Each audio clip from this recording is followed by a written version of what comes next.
Seja muito bem-vindo ao nosso palco. Esse cara que eu sou fã, muito fã, e tenho um orgulho danado. Preto Zezé, cadê você?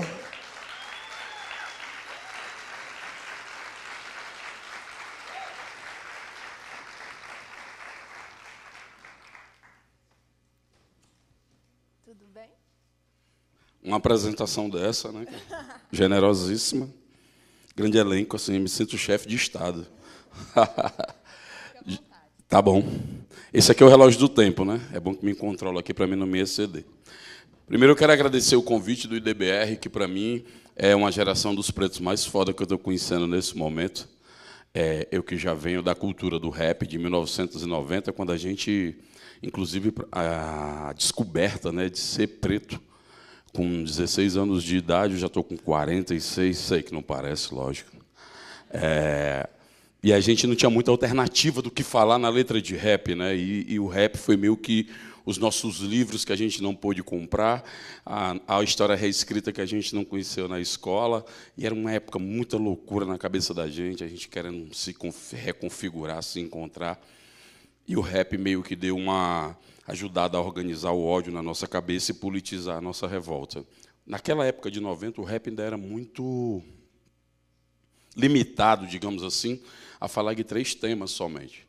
Era a violência da polícia, o racismo e as questões sociais. E tinham, principalmente aqui em São Paulo, todos os grandes grupos fizeram música desse tipo, uma coisa bem misógina, que era fazer um julgamento moral do comportamento das mulheres, chamando de vagabunda, putas e afins. Houve um avanço devido principalmente à luta das mulheres negras dentro do hip-hop, para que essas letras mudassem. Todo mundo fez, do Racionais ao grupo menor. No norte e nordeste, de onde eu venho, a gente teve ainda uma sorte de ter muito trabalho de base, né? O início lá foi trabalho de base, então a gente tinha um questionamento o tempo todo, e a mulherada estava lá, e a maioria de nós também, criado pelas pretas velhas de favela, que não dava tempo da gente chegar com essas letras, falando essas coisas em casa, que a mãe da gente ia descer a porrada na gente. Dona Fátima também não ia permitir um negócio desse.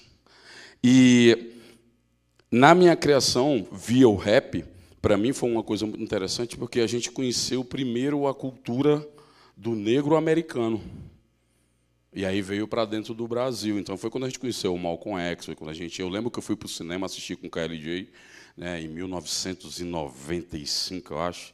A gente foi para o cinema, entramos no cinema, assistimos o filme do Malcolm X, entendendo que saiu tão transtornado de dentro do cinema que a gente não conseguia falar nenhum com o outro. A gente foi embora sem falar, foi falar 3, 4 dias depois, mas era uma coisa interessante que tinha no filme, que era a descoberta do terceiro olho.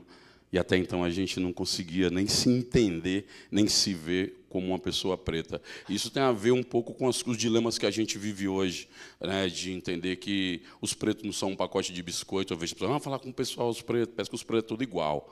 E não é, né? Tem um preto que é de direita, tem um preto que é evangélico, o preto que é macumbeiro, é um preto que não é nada, o preto que fica olhando ali, o preto que se posiciona, o preto que fica na dele. Nós somos uma diversidade, como todo mundo é uma diversidade. E na favela, então, que foi a área onde sempre trabalhei, sempre militei, o desafio nosso com rap, eu sentia sempre a necessidade de algo mais, de preferência que as letras de rap, e é uma frustração minha, porque tudo que eu penso nas minhas ideias, o meu raciocínio, ele caminha para um desenho, e eu sou um péssimo desenhista. Meu filho que me ajuda, inclusive, José, tem 6 anos, essas camisas que ele que me obriga a comprar, porque ele gosta de videogame, dos desenhos e tal, ele disse que eu vou aprender a desenhar se eu comprar camisa que tem desenho. 6 anos de idade, é cheio de querer. Acho que é um adolescente não possuindo um corpo de uma criança, deve ser. E essa visão da diversidade dentro das favelas, ela também trouxe um desafio de eu querer mais do que as letras diziam. Então, a gente precisava de mudanças concretas reais. E a gente precisava dar um passo a mais para além do protesto. Quando eu vejo hoje uma porrada de gente nesse auditório com cabelo de todo jeito, eu olho para 1990, ou era black ou era careca. O meio termo não existia. Porque a gente era, inclusive, a referência de nós mesmos. Porque eu não sabia. A gente vai saber agora viver no tempo dessa mulher, desse rapaz aqui, de pessoas que a gente lê, que a gente tem referência, que a gente encontra na rua. Isso é um privilégio que muitos dos meus não viveram para ver, ou não estão soltos na rua para ver isso. E nas favelas, a dinâmica o pau come ainda, porque a diversidade quem é de favela está ligado, a diversidade é enorme. Então, quando veio o rap, eu disse, a gente tem que ir mais além disso. Aí foi quando veio a CUFA, em 90, com o Celso Ataíde. E lembre, só para você ver, no Nordeste a gente tinha uma coisa militante, a gente achava que o hip-hop do Sudeste era o vendido. Então, o Celso Ataíde era a ponta de lança, porque ele já tinha feito coisa no Canecão, tinha feito o TUS, tinha feito gravadora, prêmio de rap, levado o rap para a Globo. Então, para nós, ele era o mais vendido de todos. E, na verdade, a gente não compreendia naquela época, e foi quando, num evento, que teve um estresse, que era um hip-hop manifesto, eu acho, que eram alguns meninos brancos ricos, entraram de fazer festa de rap, e, nesse dia, o Celso entrou com a ação no Rio de Janeiro e parou o evento todo, que viu o 50 Cent, o Snoop Dogg, um monte de gente, os caras que tiveram que devolver dinheiro, alojar a gente em hotel. E, nisso, a gente encontrou uma agenda comum, eu e o Celso, e a gente começou a CUFA ali.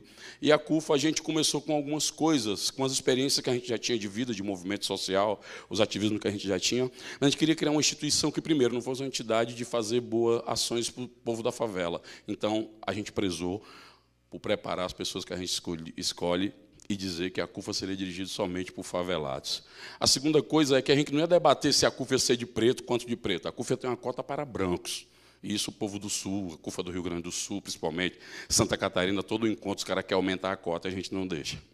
E a outra era tentar... foda, os caras do Sul, se deixar os brancos, eles levam tudo, não tem jeito. Tá ligado, vocês estão ligados. Então, para a CUFA não virar uma entidade de pessoas legais que vão fazer coisas na favela, e tem muita gente pessoas legais que vão fazer coisas na favela, a gente optou por ser esse ajuntamento de maluco para ver onde é que ia dar essa coisa. E o outro elemento foi como é que a gente produziria uma agenda que fugisse um pouco de tudo que as pessoas estavam esperando. A pessoa chamou uma pessoa preta para falar, vai falar sobre o racismo, vai falar sobre encarceramento, sofrimento da mulher negra. A gente não consegue sair dessa risca que botaram para nós. E era um incômodo que eu tinha também, porque eu via que a gente não é só isso. Aliás, a gente é muito mais que isso. E a gente não podia submeter essa lógica. Então, nós começamos a discutir coisas que não estavam no repertório do discurso racial, principalmente dos movimentos no Brasil. A primeira delas é dinheiro. Se vocês olharem no discurso político da esquerda à direita, o discurso do preto está sendo super emocionado, inclusive a população negra foi leal agora para ajudar o Lula a vencer. Esperamos que o Lula seja leal ao que os pretos ocupem espaço de poder, além de secretaria sem dinheiro e somente com status de ministério e orçamento de bodega pequena. Esperamos que a coerência venha aí, porque senão, no capitalismo ninguém vive só de emoção, tem que ter foco no cash. E sem orçamento não tem política pública. E aí, a gente começou a mexer em umas coisas, para a mídia, produzir as lideranças da favela, trazer a galera mais para perto para entender como é que funcionava a engrenagem, entender um pouco desse mundo político, como é que a gente pautava a política e não ficava a reboque dos políticos e dos partidos, porque, inclusive, eles fazem acordo, eles mudam, eles são provisórios, e a nossa agenda ela é permanente, porque de 522 anos, essa porra tem 388 anos de escravidão, então deve coisa para caralho para nós. E não é uma gestão, uma eleição que vai resolver. Nossa luta é permanente. Em alguns momentos é menos difícil, em alguns momentos não, mas o pau come toda hora. E aí a gente montou a CUFA com essa ideia de produzir essas lideranças, uma agenda positiva para esses territórios que todo mundo só via como lugar de tragédia, fraqueza, violência, medo. Organizar uma agenda desse território e dialogar para viabilizar para que essas coisas aconteçam e enfrentar contradições normais do dia a dia. Eu lembro que no início o rap era contra a Globo, hoje todo mundo quer ir para a Globo, hoje é natural ir para a Globo, tem núcleo de diversidade racial dentro da Globo, tem um monte de preto que a gente acha foda porque a Globo adquiriu visibilidade na Globo, então a gente está começando a aprender a jogar um pouco o jogo, sem botar essa lógica de que uns bons e uns maus, mas que está todo mundo jogando, e nós estamos aprendendo a jogar também, nós sabemos jogar também. Porque muitas vezes, quando o preto ocupa espaço de visibilidade e poder, no Brasil, porque nos Estados Unidos, o nego veste a camisa da Beyoncé, do Jay-Z, do Kanye West, mas se é no Brasil, até os nossos têm dificuldade de conviver, né? Porque é uma cobrança enorme, é o nego drama, como diz na música do Racionais. E a gente produzir essa agenda também é um desafio enorme, porque a gente não tem uma unidade de ideia de povo preto, que a gente leu nos livros, que nossos intelectuais falavam. Tu chega, por exemplo, hoje, uma semana antes da eleição, a gente pesquisava lá na base, e tinha uma mulher preta, evangélica, com mãe solteira, com idosos em casa, a gente viu isso na pandemia o tempo inteiro, votando no Bolsonaro. Sério. E eu até discordava das escolhas políticas, mas eu fiquei muito curioso nas motivações. E quando eu mergulhei nas motivações, eu vi várias coisas, motivações extremamente legítimas. Eu conversava até com o Brau, toda quarta-feira a gente tem um debate, o pau come. Que tinha uns moleques com um negócio de 38, aquele partido, lembra, 38, da bala, que até tentaram criar, e o moleque pedindo para me fazer o show do Racionais em Fortaleza, porque ele era fã do Racionais, mas ele também era fã do 38. E eu dizia, negão, como é que está rimando na cabeça dessas pessoas o cara curtir Racionais e defender a extrema-direita? Então, a gente foi por debate, entender um pouco. Aí entrou esse lance da mulher também, na época, e a gente começou a olhar para nossas mães, as experiências afetivas dela, como foram uma merda do caralho, os caras que batiam na gente, tomava cachaça para caralho, tomava dinheiro. E a gente, em coisas que a gente só vem entender agora, os medos que a gente tem, as limitações, as fragilidades, as dificuldades de lidar com questões afetivas, do homem negro poder chorar, do homem negro ter um lugar. Onde é o meu lugar de afeto, por exemplo? A gente não sabe, muitos de nós não sabem. Encontra na cachaça, no crack, no crime, vai procurando vários outros lugares. E a gente estava começando procurando nos entender, porque o Brasil vai para esse lugar agora, de procurar se auto-entender. E eu acho que vai ser um desafio enorme. Na CUFA, eu estava conversando o que a gente vai deixar, né? Que é um dos pontos aqui também. Eu acho que a primeira coisa é a gente não se apegar a um... Eu fico vendo muito rede social também.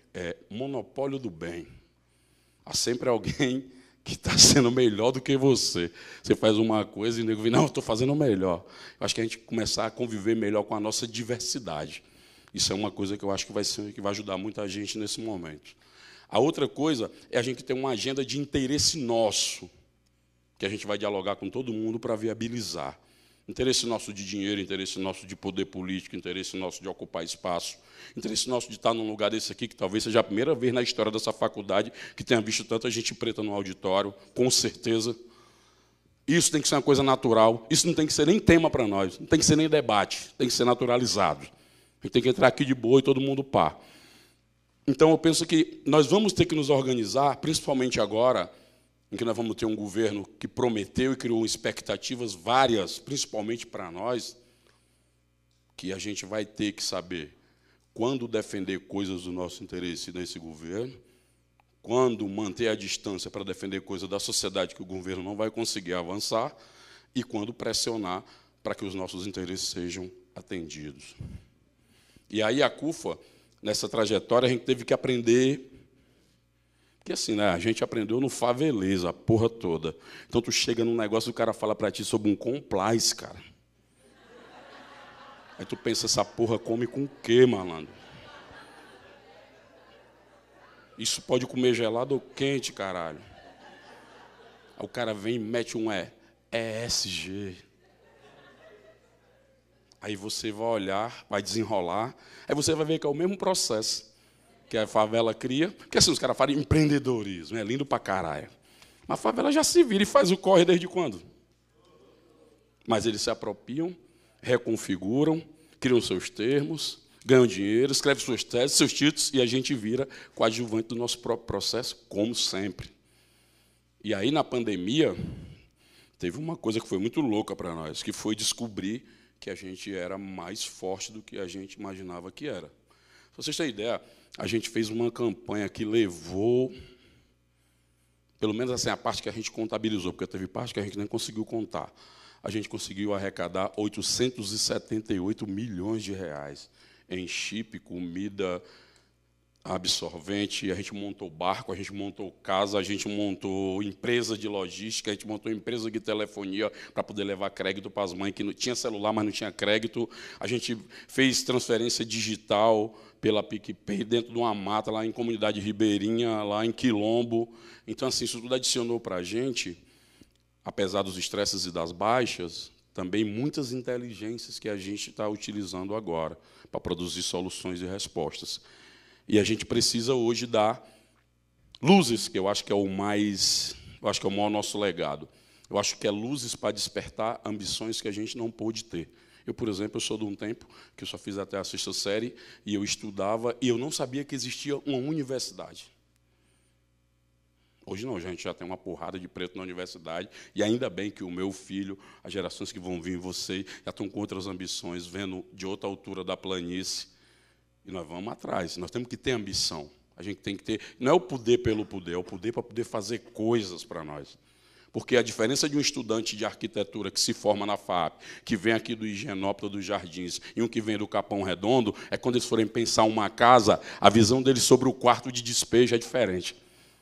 A visão deles sobre o quarto da empregada é diferente, porque muitos de nós sabem que moram muitas vezes com as nossas mães no quarto da empregada. Então, a produção intelectual e acadêmica será diferente, o olhar sobre o Brasil será diferente, o pensar uma cidade será diferente. Por isso que a gente tem que ocupar espaço de poder para mudar a lógica. Então, nós estamos apostando muito nisso. Espero. Já estou vendo algumas iniciativas nossas, porque é muito injusto o jogo. O jogo ele impõe assim a lógica, você vai vencer sozinho. Passou a risca. Muitas vezes, nossos pares nem entendem esse passar a risca, não entendem o trajeto que é você cruzar essa risca e ir para outro lugar. Eu estava falando com a Fabi, já estava meu tempo encerrando, vou encerrar com isso, eu moro no Itaí Bibim, cara. Eu morei aqui em São Paulo em 92, na Coab Adventista, em cima de uma laje. Eu e um cara do Maranhão, Lamartine, que era do hip-hop também da época. Hoje eu moro no Itaim, eu não vejo gente preta nem trabalhando lá. E no meu primeiro ano, estou 2 anos morando lá, no meu primeiro ano fui barrado 6 vezes no meu prédio. Eu deixei gravar a primeira até a 6ª vez. Aí eu pedi os vídeos e fui conversar com o síndico e com a síndica. Cheguei lá, pensei, como é que eu vou aplicar um constrangimento pedagógico neles? Eu entrei na sala, geralmente não sabe quem eu sou, eu vou falar. A primeira coisa é desculpa. Não, desculpa. Eu disse, não tem desculpa. Ah, o senhor está com raiva? Não, estou com raiva não tem desculpa. Mas por que não tem desculpa? Porque não foi um erro, foi um racismo. Eu estou querendo que vocês... Tem 2 caminhos para vocês irem. Comigo, monta na minha garupa, e nós vamos mudar a mentalidade desse condomínio sobre as pessoas pretas, para a gente não ficar barrando as pessoas na porta. E olha a zebra, você está dizendo que é protocolo. Que é a forma de tratar. Aí tem aqui, olhando os vídeos que eu peguei para mostrar para vocês aqui no laptop, e entrou várias pessoas brancas aqui que nem moravam no prédio. O protocolo falhou justamente com elas. E sabe quando é que descobriram isso? Porque elas mesmas saíram do prédio e disseram que moravam no prédio vizinho. Elas entraram sem nem falar na porra da porta, cara. Então, tem 2 alternativas. Eu sou da linha que eu venho aqui conversar, trocar ideia, para a gente junto mudar essa mentalidade. Primeira coisa, vocês têm que botar porteiro preto nesse caralho. Só tem porteiro louro. Tem que ter preto aqui. Vocês têm que se acostumar a ver gente preta. Urgentemente. A outra é que, se vocês não fizerem isso, tem uns amigos meus que vão entrar na internet de vocês, vão vir aqui botar uma luz no prédio dizendo que aqui é a casa da Ku Klux Klan. Eu sou da Globo, meus amigos também vão fazer matéria aqui ao vivo, o prédio onde tem um detector de preto na porra da portaria. Assim, vocês vão saber como é a vida de preto por algum período da vida de vocês. Eu acho que não é legal. Aí a filha da mulher, encerrando, porque acabou meu tempo, ela já estava ali, sentadinha na cadeira do síndico e a síndica, ela só puxando a minha capivara na internet. Aí ela descobriu que eu era o Preto Zezé. Aí ela pegou o celular e passou assim pela mãe dela e falou assim, ai, mãe, o celular aí. Negão, quando a mulher olhou, você tinha comido 1 quilo de pimenta, assim. Aí começou a chorar. Não chore, não. Quem passou pelo sufoco aqui foi eu. Não chore agora, não. Não chore agora, vai chorar agora. Ei. Eu falei, e vocês vão fazer tudo isso. Aí o síndico meu que ficou recuado mesmo, que ele viu na internet, ele, caralho, deu merda. Não, vamos fazer. Aí mudaram. Hoje tem um grupo de zap, eles mandam o filme, agora estão mandando um filme de Wakanda Forever, vamos pro cinema. Quando eu fui pro Roda Viva, eu falei dessa porra, e ele disse assim, era para você ter dito que foi eu que fui o primeiro aluno do constrangimento pedagógico. Eu falei, puta que pariu. Gente, obrigado, só para dizer para vocês que a gente vai precisar rir, a gente vai precisar dançar, a gente vai precisar ser feliz, exercitar o afeto e o cuidado, principalmente com os nossos, dar o direito a eles errarem muitas vezes, porque não criticam os jogadores do jogo, criticam as regras do jogo, que elas são injustas pra cacete. Só que nós vamos virar esse jogo, tá? Obrigado, um beijo no coração.